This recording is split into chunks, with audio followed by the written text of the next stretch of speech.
ये आप भी चलिए। ये आप सबके सामने बौद्ध धर्म का घंटा है। हाँ। जिससे बौद्ध धर्म की जो मंत्र है उसका उच्चारण होता है। इससे और ब्रास है और इसके ऊपर जो है मेटल भी आता है।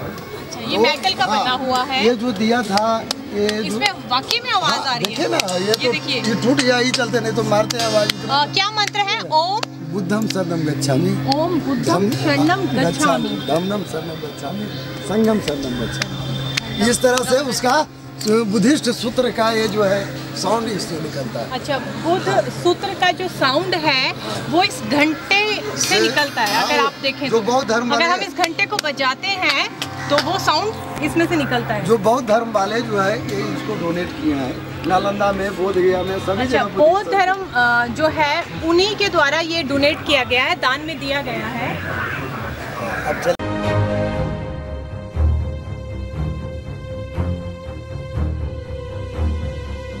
इस वक्त हम नालंदा यूनिवर्सिटी में हैं, जिसका निर्माण चंद्रगुप्त ने किया था।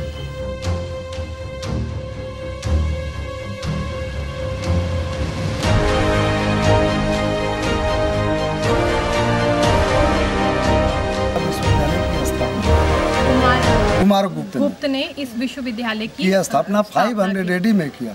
500 AD मतलब इतना पुराना है। हाँ, यानी 1600 साल पुराना है। 1600 साल अभी 2100 AD चल रहा है। 21 और उस समय 500 AD में बना था। तो 1600 ओल्ड आपका ये पता चल रहा है। और सेकेंड हर्षवर्धन ने बनाया था। मतलब पहले क्या ये विनाश हो गया था इसका या नुकसान हो गया था, फिर उसके बाद हर्षवर्धन ने बनाया था? जी नहीं, वो अपने टाइम में आए तो इसको मतलब निर्माण पे निर्माण होता गया। हाँ, निर्माण पे निर्माण होता गया। मतलब शुरुआत करी कुमार गुप्त ने की, फिर उसके बाद हर्षवर्धन जी ने और थर्ड देवपाल जी ने इसको मतलब और भी बड़ा यूनिवर्सिटी बनाते गए। जी हाँ, बनाते गए, जो विश्व का सबसे बड़ा शिक्षा का केंद्र बना, जो विश्व का सबसे बड़ा शिक्षा का केंद्र नालंदा यूनिवर्सिटी को कहा गया, जो इंटरनेशनल यूनिवर्सिटी के रूप में घोषित।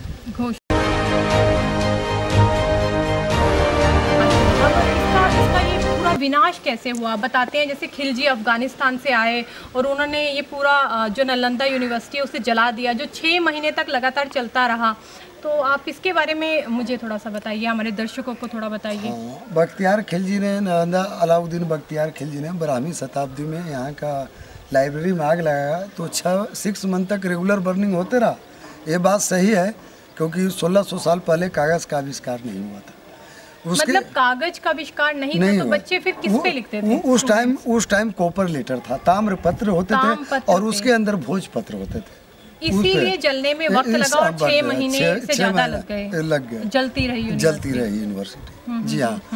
उसके बाद आपका मिट्टी का पहाड़ से छिपा दिया गया था कि अगला जनरेशन है समझ नहीं सके कि ये विश्व का सबसे बड़ा शिक्षा का केंद्र नालंदा यूनिवर्सिटी को कहा जाता था। तो इसका खोज जो है जनरल कनिंघम ने की। जनरल कनिंघम जो पूरे भारत में धरोहर निकालने का काम किया। मतलब बाद में जलने के बाद इस यूनिवर्सिटी का निर्माण, इसकी खोज जो है वो हमारे जनरल कनिंघम ने की थी। जो इंग्लिश जाति के थे। तो मतलब वो भी इस यूनिवर्सिटी में कुछ शिक्षा ग्रहण कर चुके थे या उन्हें कैसे पता चला कि यहाँ पे एक यूनिवर्सिटी है? क्योंकि उससे पहले एक प्रमाण मिला था। वह प्रमाण चाइनीज ट्रेवलर हुएनसांग का था। जो हुएनसांग यहाँ का स्टूडेंट एंड टीचर रहे थे आपका नालंदा यूनिवर्सिटी का। तो वही प्रमाण से नालंदा का खोज हुआ और फुल डिटेल्स पता चला कि आपके नालंदा विश्वविद्यालय में 10 मतलब उस दौरान चाइना से भी यहाँ पर आके शिक्षा ग्रहण करते थे पूरे विश्व के लोग। जैसे चाइना ही नहीं, चाइना, कोरिया, जापानीज, बर्मीज, वियतनामी, श्रीलंका, क्योंकि मतलब पूरे विश्व की सबसे बड़ी यूनिवर्सिटी थी जहाँ पर विद्यार्थी शिक्षा ग्रहण करते थे। फर्स्ट इंटरनेशनल सबसे पहली यूनिवर्सिटी नालंदा यूनिवर्सिटी। इस वक्त हम नालंदा यूनिवर्सिटी में हैं, जिसका निर्माण कुमार गुप्त ने किया। तो जानते हैं इसकी नालंदा यूनिवर्सिटी की शुरुआत की, कैसे ये बना था और कैसे इसका विघटन हुआ।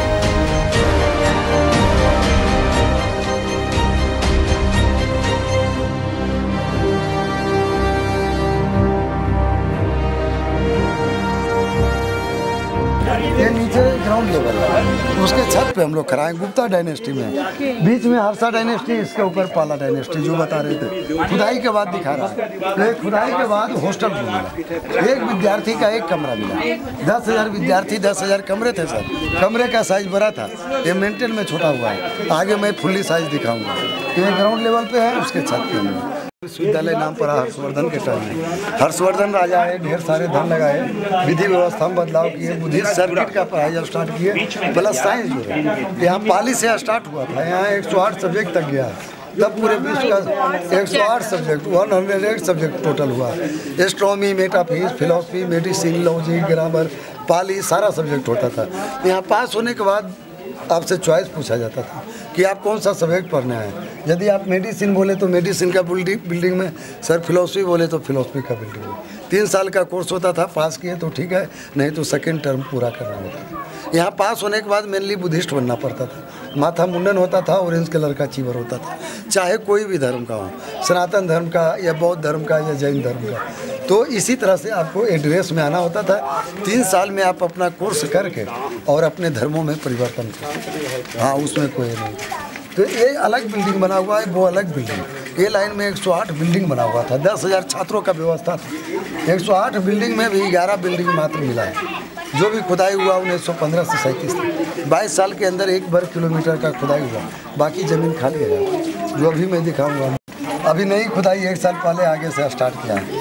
तो 1 बिल्डिंग में 30 रूम मिला है सर। तो ये पत्थर किससे बने, क्योंकि सीमेंट तो होता नहीं था पहले ज़माने में। तो आप बता रहे हैं, वो भी बता देंगे। तो एक बिल्डिंग में 30 कमरे होते थे, जो अभी दिखावेंगे। लेक्चर स्टेज होता था, लेक्चर हॉल, क्लासरूम के बीच में कुआं होता था, जो अभी दिखाऊंगा। पहले पानी पीने के लिए वाटर सप्लाई नहीं था, पहले समरसेबल नहीं था, तो कुआं यानी कि कुआं का प्रयोग करता था, जिसको इंग्लिश में आप लोग बेल बोलते हैं, जो देखिएगा। और हर एक बिल्डिंग में अलग अलग सब्जेक्ट की पढ़ाई होती थी। ये सबसे पहले हमें बताइए, जब सीमेंट नहीं था तो 5 तरह, हाँ 5 तरह का, ये अपने आप में बहुत बड़ी साइंस है ना। जी हाँ, 1600 साल पहले सीमेंट नहीं था, ये बात सही है। तो 5 तरह का मसाला यूज़ किया था, वहाँ हम बता रहे थे आपको वही चीज़।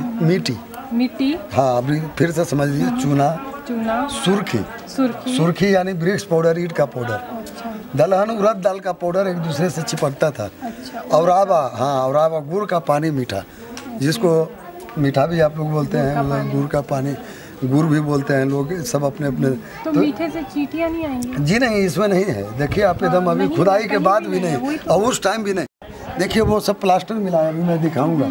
ये खुदाई के बाद ही हम लोग देख रहे हैं। तो ये प्लास्टर कैसे हो गया? हाँ बता रहे हैं, ये प्लास्टर वही आपका जैसे कि चूना होता था, सुर्खी होता था, उड़द दाल जो चिपकाने का काम में आता था। तो ये लाल है, ये लाल नहीं है? नहीं, ये खुदाई के बाद नहीं देख रहे हैं, इस पर प्लास्टर अभी है, खुदाई के बाद बचा हुआ है, इसीलिए ऐसा दिखाई दे रहा। और ये खुदाई में झड़ गया है, कलर ये था। हर एक बिल्डिंग के बीच में एक कॉरिडोर बरामदा होता था, पैसेज रास्ते में हम लोग खड़ा है। आप लोग सुने होंगे एक चीज़ सर, ये फेमस पिक्चर है जोड़ी मेरा नाम, यही जगह शूटिंग हुआ था। देवानंद हेमा मालिनी था, वो मेरे राजा, देर से आई दूर से आई, बात। तब यहाँ पे ये यूनिवर्सिटी की खोज हो चुकी थी? जी नहीं, वो तो बाद में ना, खंडहर होने, खुदाई होने के बाद वो सब, ये सब बाद का मेंटेन नहीं। देखिए ऊपर इसे बचाने के लिए कुछ मेंटेन नहीं किया।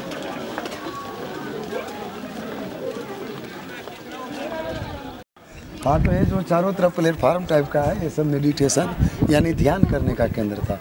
और एक मेडिटेशन पे 8 छात्र बैठते थे, 10,000 छात्र का व्यवस्था था। और एक पे 8 क्यों था? क्योंकि भगवान बुद्ध ने अष्टांगी मार्ग अपनाया। आप लोग सुने होंगे, 8 मार्गों पे भेजे थे, इसीलिए एक पे 8 सिटिंग देख रहे हैं। भगवान बुद्ध ने 8 मार्ग जो अपनाए थे वो कौन से थे? क्योंकि ये 8 अष्टांग बना हुआ, 8 का अष्टांग। हाँ, जैसे कि हाँ सामान्य, शांति, अहिंसा, उनमें सारे चीज थे। हाँ, तो 8 मैंने, तो इसीलिए एक पे 8 देख रहे हैं। मतलब इसीलिए भी जो भी योग विद्या करते थे वो भी 8 ही स्टूडेंट उनके बैठते थे एक मेडिटेशन पे। जी हाँ, अब सुनो। हाँ, ये जो है खुदाई से निकसा हुआ प्लान नहीं है, ये SI ने प्लान को सेट कर दिया है आपको। मतलब ये आइडिया लगाया आपने? आइडिया नहीं है, ये जो खुदाई हुआ ना उसका प्लान है। 1 स्क्वायर किलोमीटर का। 1 स्क्वायर।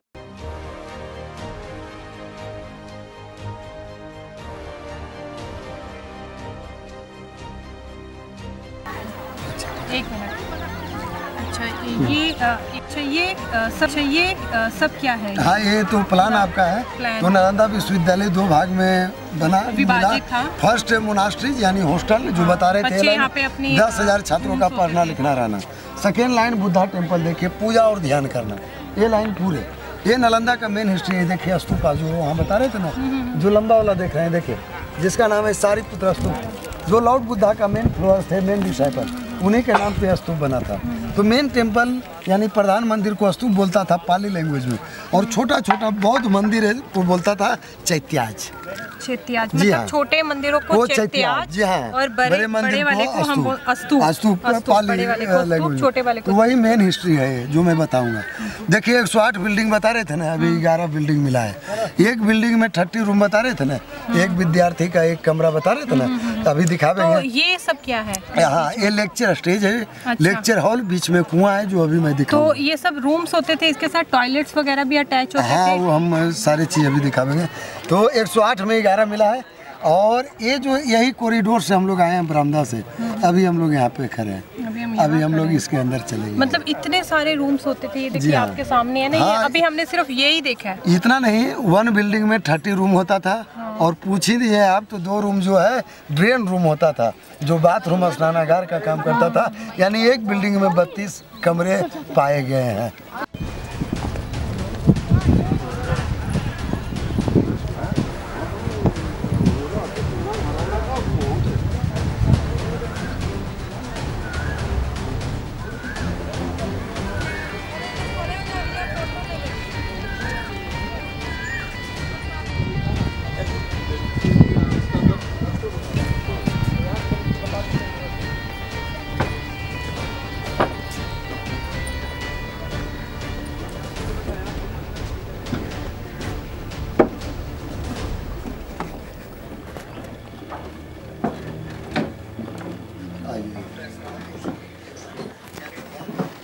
वो सब साफ निकलेगा। कितने लोग हमारा उठा लेते हैं आवाज़ को। ये सब जो देख रहे हैं ये सब जो है स्टोन पिलर यहाँ होता था, पत्थर का पिलर। ये टोटल कवर था। अभी मैं इसका रूप छत दिखाऊंगा जहाँ मिला है। ये टोटल क्या था? हम बता रहे हैं, ये हॉस्टल ले रहे हैं। तो ये इसके ऊपर स्टोन पिलर था। देखिए यहाँ पत्थर का पिलर हुआ करता था, सब ढका हुआ था, कवर्ड था। और छत इसका मिला है, मैं दिखाऊंगा। आर्च सिस्टम छत था, यानी नेचुरल एयर कंडीशन के हिसाब से बना था। ठंडा में ठंडा हुआ नहीं, गर्म में गर्म हुआ नहीं। दोनों तरफ बुद्धा स्टैचू था, बुद्ध की मूर्ति थी। आगे द्वार पंडित होते थे। यहाँ जो भी मेडिटेशन करके उठते थे, अपने कमरे की ओर जाते थे 32 छात्र। तो यहाँ से बुद्धम शरणम गच्छामि, धम्मम शरणम गच्छामि, सूत्र पढ़ कर ही अंदर जाना। धम्मम शरणम गच्छामि, संगम, इस तरह से ही अंदर प्रवेश करते।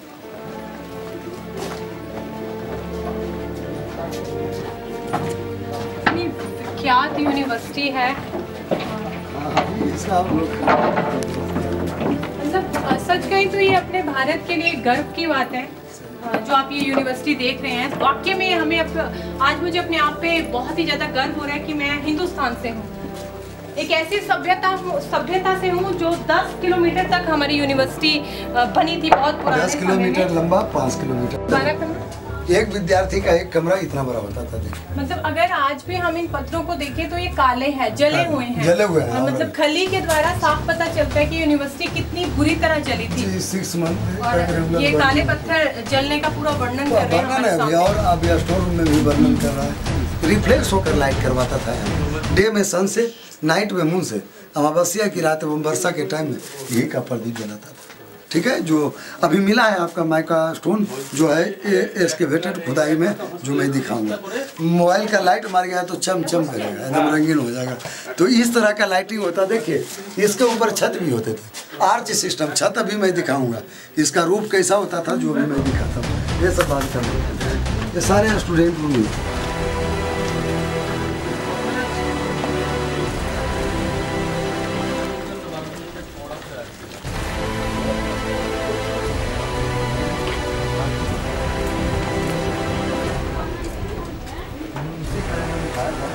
बुद्धा टेम्पल है। किसी भी मैंने रूम में अभी तक मैंने आपको बेड नहीं दिखाया। नालंदा यूनिवर्सिटी का ऐसा बेड स्टूडेंट का, हाँ स्टूडेंट का स्टूडेंट्स के सोने के लिए, विश्राम के लिए ये व्यवस्था थी बेड की, जो पत्थरों से बना हुआ था। पत्थरों से, जो मैंने पत्थर उसको नहीं कहिए, ईंट ही कहिए, ईंट से बना हुआ था। ईंट से बना हुआ हाँ, पत्थर यहाँ स्टोन का पिलर रहा।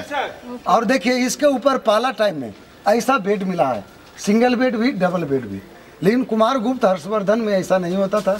जहाँ मंदिर, ये वो पत्थर है जब सनलाइट पड़ती थी और रात के समय मूनलाइट पड़ती थी, तो स्टूडेंट्स के लिए जो पढ़ने की व्यवस्था थी, मतलब रोशनी वाला कमरा हो जाता था। तो क्या है इस पत्थर में ऐसा? मुझे तो बड़ा साधारण सिंपल सा लग रहा है, थोड़ा सा इसका यदि साधारण, हाँ, यदि साधारण पत्थर होता तो इस पे चमक नहीं होता, और जहाँ पे चमक अपना नहीं होता है वो ओरिजिनल स्टोन बोला जाता है। तो वो चेक किया जाता है जिसे लाइट से। मतलब मैं अगर अपने मोबाइल की इस पे लाइट मारती हूँ तो ये चमकेगा। चमकेगा, देखिए। हाँ, ये काफी चमक। हाँ, ये माइका, ये लाइट का जो इफेक्ट पड़ता था, इससे जो कमरा है वो रोशनी वाला हो जाता रोशनी वाला हो, ताकि पढ़ने में आसानी हो बच्चों को। वाकई में बहुत देखा है क्या? ठीक है, बहुत सुंदर।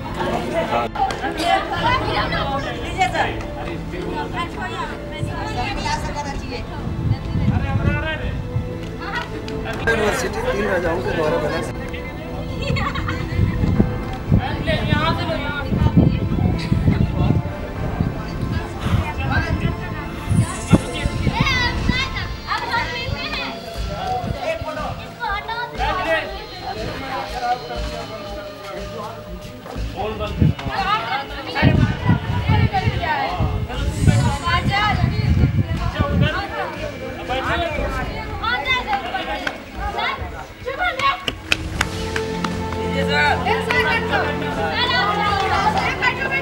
इस वक्त हम खड़े हैं, ये है मेन हिस्ट्री सारीपुत्र स्तूप के पास, जो टेम्पल नंबर 3 बोला जाता है, जो नालंदा का मेन हिस्ट्री। अच्छा, ये मंदिर है, ये मंदिर है नालंदा बहुत, का हाँ, सबसे बड़ा मंदिर, मेन, हाँ, सबसे बड़ा मंदिर, बौद्ध मंदिर।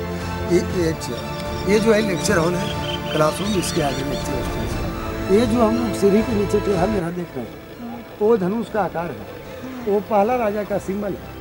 वो जो देख रहे हैं ना, हाँ, पहला राजा का सिंबल है। इसके नीचे कुछ नहीं है, इसके नीचे ड्रेन जा रहा है आपका, ये सबसे नीचे का लेवल है, और कुछ जा भी रहा है तो नीचे से ड्रेन जा रहा है, जो अंदर से आ रहा है वो भी बाहर है।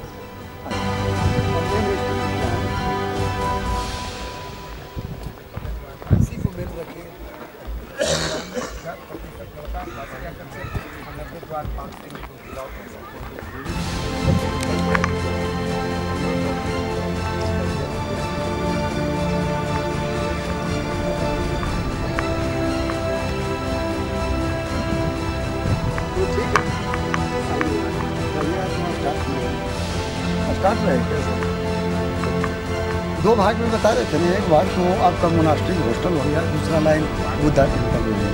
ये मेन हिस्ट्री आपको बता रहे थे, जो टेम्पल नंबर 3 से जाना जाता है। जी हाँ, सारीपुत्र स्तूप नाम है इसका। तो एक बार और रिपीट कर देते हैं, बड़ा मंदिर को स्तूप, छोटा मंदिर को चैत्यास बोलता है।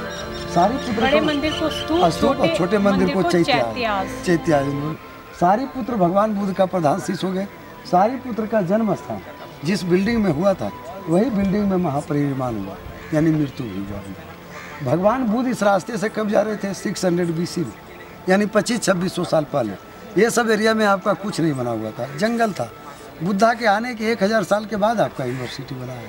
नालंदा आम्र बने, आम का बगान से प्रसिद्ध, और राजगीर बेनू बने, जो बैम्बो गार्डन बांस का बगान से प्रसिद्ध था। अभी भी जाइएगा तो वहाँ बांस का बगान देखिए। बोध गया में ज्ञान की प्राप्ति लिए थे भगवान बुद्ध ने, बोधि ट्री के नीचे, जो हम वहाँ बोधि टेम्पल के पीछे अभी भी है। राजगीर बेनू वन में वर्षावास किए। इस रास्ते से कहाँ जा रहे थे? सारनाथ, जो बनारस में अवस्थित है। सारनाथ में धर्मचक्र परिवर्तन का सर्वप्रथम उपदेश दिए थे भगवान बुद्ध ने। वहाँ सभी शिष्यों को बुलाए।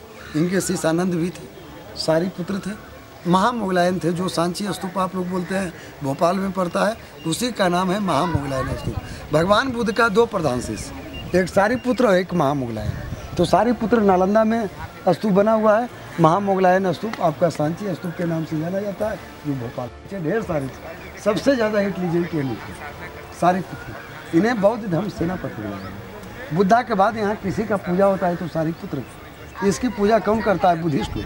Thailand, China, Korea, Japanese, Burmese, वियतनामी, श्रीलंका, इंडियन बुद्धिस्ट, भीम जी, बाबा साहब अम्बेडकर, बुद्धा के बाद उनकी पूजा नहीं करेगा तो पूजा अधूरा मानेगा। इसीलिए पूरे विश्व आपके यहाँ अभी भी जा रहे हैं। उस टाइम तो आपका यूनिवर्सिटी ही था और इस टाइम अपनी पूजा को सफल करने के लिए आ रहा है। मतलब सारथी जो थे वो बुद्धा भगवान के राइट हैंड थे। जी हाँ, ये सारी पुत्र बुद्धा भगवान के राइट हैंड थे और बुद्धा भगवान की पूजा के साथ उनकी पूजा करना बहुत जरूरी है। नहीं तो अधूरी मानी जाएगी पूजा, अगर हम बुद्ध की करते हैं और उनकी नहीं करते तो अधूरी पूजा है। जैसे सनातन धर्म में कि देवघर गए और वासुकीनाथ धाम में गए तो पूजा अधूरा रहता है। जिस तरह से हमारे हिंदू धर्म में पहले गणेश भगवान की पूजा होती है, उसके बाद माँ लक्ष्मी की और हाँ सारी चीज ये सब चीजें हैं। तो भारतवर्ष में या देश या विदेश में जितने भी पौराणिक स्तूप बना हुआ है अशोक के द्वारा। जी हाँ, लुम्बिनी, वैशाली, कुशीनगर, श्रावस्ती, सारनाथ, जहाँ भी जाइए स्तूप देखिए अशोक बना हुआ है। अशोक का टाइम 300 BC था, पहले स्तूप बना, उसके बाद आपका यूनिवर्सिटी बना 700 साल। ठीक है, नीचे जो देख रहे हैं इसके नीचे हॉलो है, खोखला है, ये सॉलिड नहीं है। स्तूप का मतलब क्या होता है? अस्थि। यहाँ सारी पुत्र की अस्थि मिला और बुद्धा स्टैचू मिला और इसके ऊपर एक बुद्धा टेम्पल पाया गया था जो म्यूजियम में आपका रखा हुआ। जो तो सारथी आपने क्या बताया? सारी पुत्र की जो अस्थियां थी तो वो यहाँ से मिली हैं। जी हाँ। तो वो अस्थियां इस वक्त कहाँ हैं? हाँ, वो अस्थियां आपका यहाँ पे मिला था थोड़ा सा अथी में, वहाँ राख नहीं देखे थे, एक अथी में रखा हुआ था। हाँ जी, हाँ जी, म्यूजियम के अंदर जो राख पड़ी थी वो ये सारी पुत्र का। जी हाँ, ये नालंदा का ही रहने वाले थे। पहले इसका नाम नालक ग्राम था, 20-25 का बस्ती था। उसके बाद नालम से बोध हुआ कि एक कमल यानी ज्ञान का प्रतीक है। फिर मतलब नालंदा को नाले ग्राम पहले बोला जाता था, फिर उसके बाद नालो दो नाम से पुकारा गया, नालो और नालक। नालो और नालक। नाला का मतलब तो कमल होता है। हाँ, कमल, वो बोध हो गया, वो स्पष्ट हो गया। यहाँ एक सर्प भी मिला था। ये बगल में बरगांव नामक एक ग्राम है जहाँ छठ पूजा होता है। वहाँ एक तालाब है, अभी सूर्य तालाब, वहीं जो है आपका एक सर्प बैठा हुआ था जो आपका बोध दिया कि ये नालंदा है।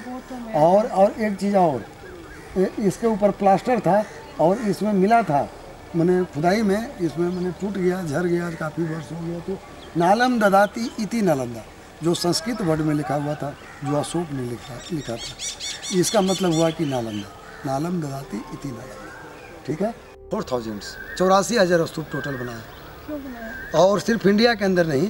हाँ, क्योंकि इनका जो था, मैंने एक अच्छा हुआ था कि मैं बौद्ध धर्म अपनाया हूँ। अच्छा, तो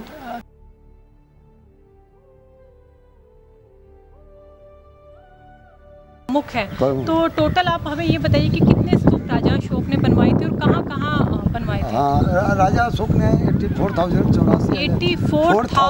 स्तूप बनवाए थे। 84,000 स्तूप टोटल बनाए थे और सिर्फ इंडिया के अंदर नहीं मिला, इंडिया के बाहर भी मिला, Cambodia, Malaysia, Thailand, Sri Lanka, Afghanistan. मतलब भारत का इतिहास जो है सिर्फ भारत तक ही सीमित नहीं था, भारत के बाहर भी पूरे विश्व के अंदर हमारा इतिहास आज भी जाना जाता है, जो नालंदा यूनिवर्सिटी से। और उसके बाद थर्ड में विक्रमशिला रहा था, जो भागलपुर में आपका पड़ता है। इसके बाद विक्रमशिला रहा था। विक्रमशिला, ठीक है।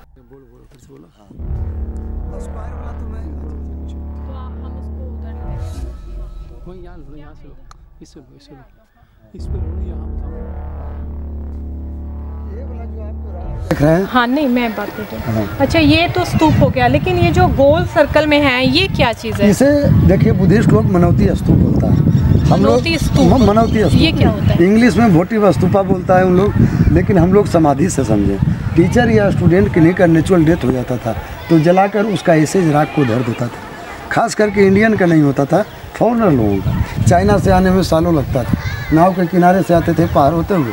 जब उनके परिजन आते थे तो उनके हाथों में ऐसे इसको देते थे। रात मतलब जो अस्थियां होती थी वो इसके अंदर रखते थे, सर्कल के अंदर। हाँ, तो बड़ा वाला टीचर और छोटा वाला जो देखिए स्टूडेंट का। मतलब ये सर्कल भी दो भागों में डिवाइड है। जो बड़े वाला है वो हमारे टीचर्स का होगा और जो छोटे वाला आप देख रहे हैं वो स्टूडेंट्स का होगा, जिनकी नेचुरल डेथ हो जाती है या किसी बीमारी किसी वजह से डेथ हो जाती है, तो उनकी अस्थियां यहाँ रखते हैं। क्योंकि नालंदा यूनिवर्सिटी विश्व की सबसे बड़ी यूनिवर्सिटी थी और उनके माता पिता को आने में, अस्थियां लेने में बहुत समय लगता था, दूर से वो आते थे, तो उनकी अस्थियों को यहाँ पर संभाल के रखा जाता था।